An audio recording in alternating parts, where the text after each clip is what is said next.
السلام علیکم ورحمۃ اللہ۔ سامعین سے گزارش کی جاتی ہے کہ ہمارے چینل اتحاد الانصار میں جن کتابوں کی آڈیو ریکارڈنگ ہوئی ہے انہیں بھی سنیں اور اپنے دوست و احباب میں اسے شیئر کریں۔ آپ کی آسانی کے لیے ان کے لنکس ڈسکرپشن میں دے دیے گئے ہیں، اور ہمارے چینل کو سبسکرائب کرنا نہ بھولیں۔ جزاک اللہ خیر۔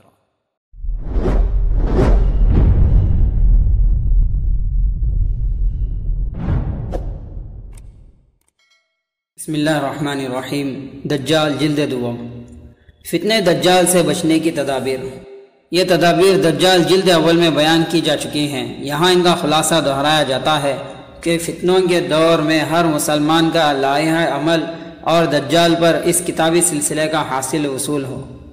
حضور صلی اللہ علیہ وسلم نے فرمایا، جب سے اللہ تعالیٰ نے آدم کو پیدا کیا دنیا میں کوئی فتنہ دجال کے فتنے سے بڑا نہیں ہوا، اور اللہ نے جس نبی کو بھی مبعوث فرمایا اس نے اپنی امت کو دجال سے ڈرایا ہے، اور میں آخری نبی ہوں اور تم میری بہترین امت ہو، وہ ضرور تمہارے ہی اندر نکلے گا۔ یہ روایت ابن ماجہ و ابو داؤد وغیرہ میں مذکور ہے۔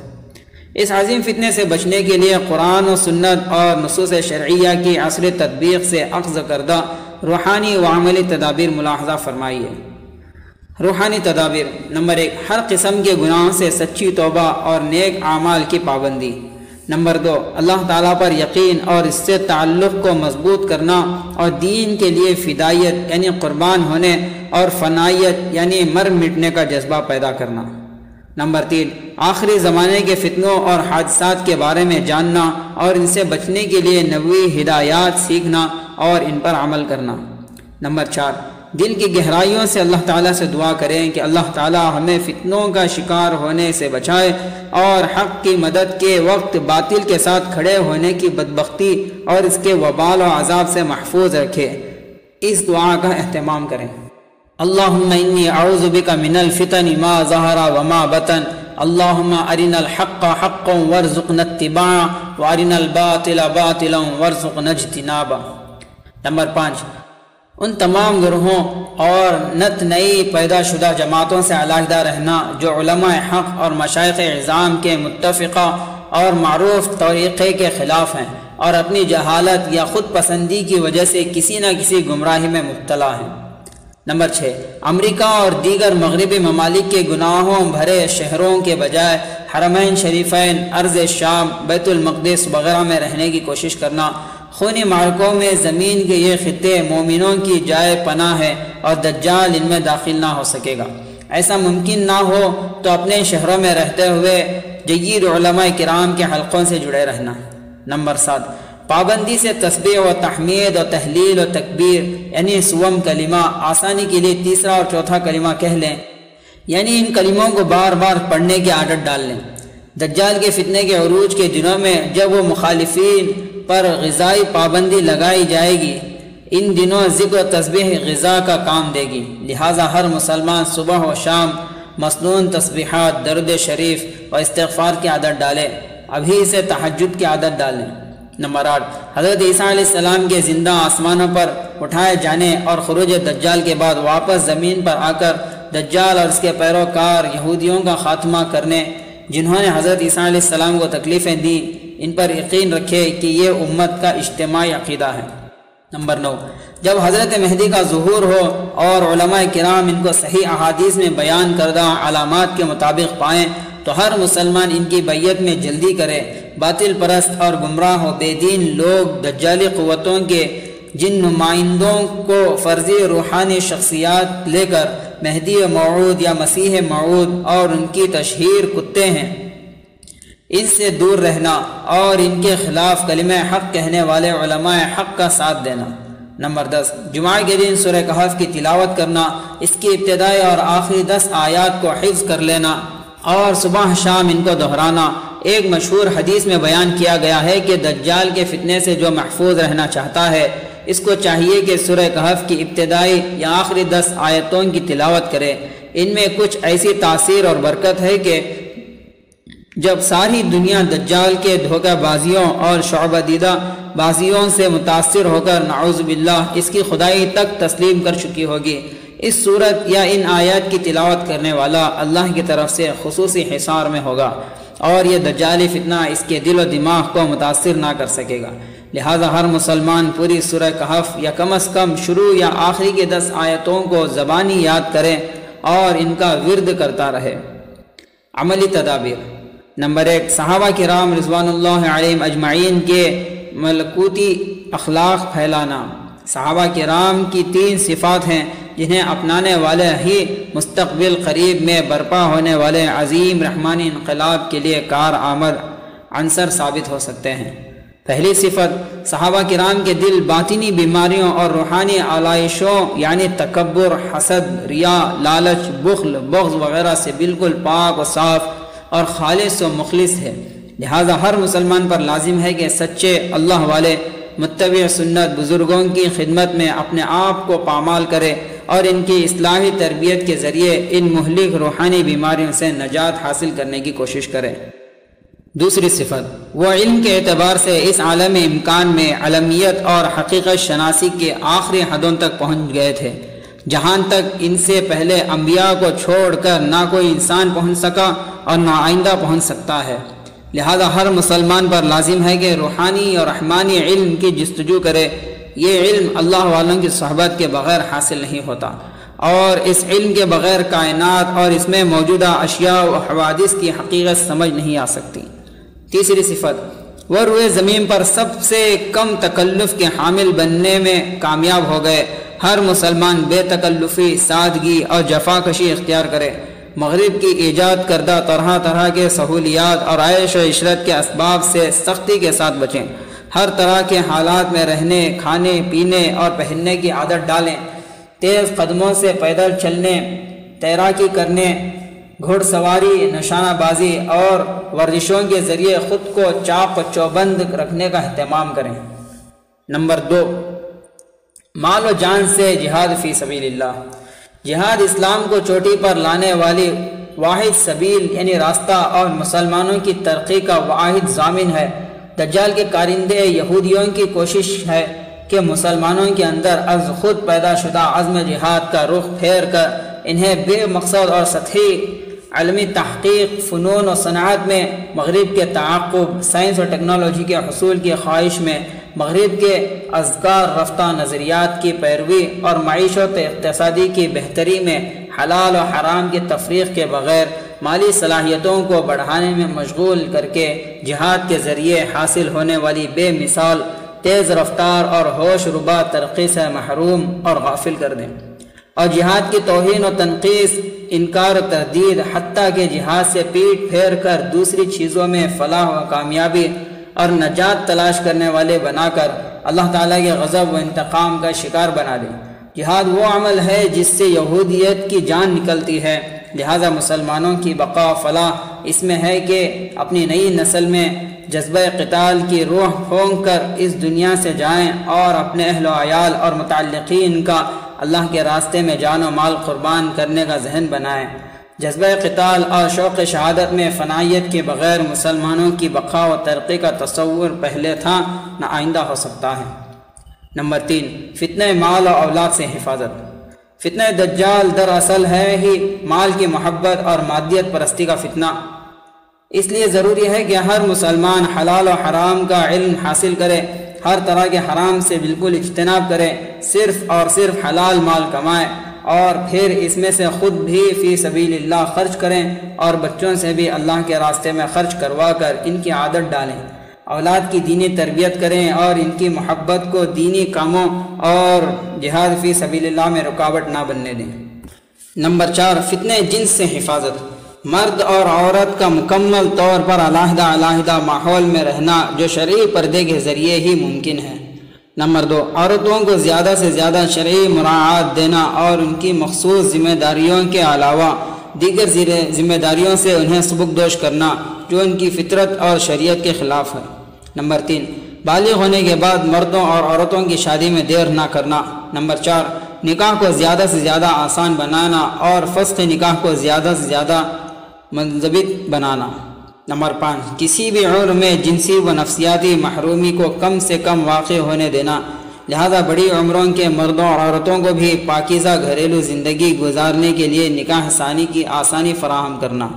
نمبر 6، کثرت نکاح اور کثرت اولاد کو رواج دینا، ورنہ امت سکڑتے سکڑتے دجالی فتنے کے آگے سرنگوں ہو جائے گی۔ نمبر 7، مردوں کی ایک سے زیادہ شادی، دوسری شادی ترجیحاً بیوہ، مطلقہ، خلا یافتہ یا بے سہارا عورت سے کی جائے۔ نمبر 8، بیوہ مطلقہ عورتوں کی جلد شادی۔ نمبر 9، شادی کو خرچ کے اعتبار سے آسان تر بنانا اور نکاح ثانی اور بیوہ و مطلقہ سے شادی پر ہر طرح کی معاشرتی پابندیوں کا خاتمہ کرنا۔